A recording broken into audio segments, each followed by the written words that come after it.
पाहिलं ना तो आता डोळ्यानं आपण प्रत्यक्ष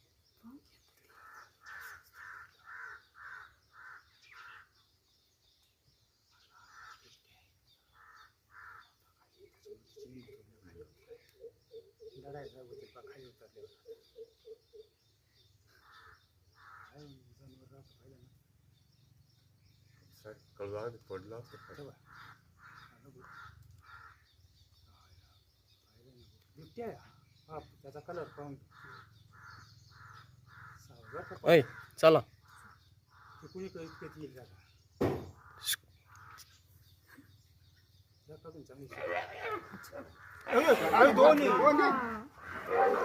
वरूनच पडायला बसले आता सावध बर का पळायला आपण करून शूटिंग मी तर म्हणलं ना दोन्ही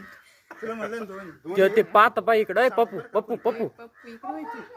पप्पू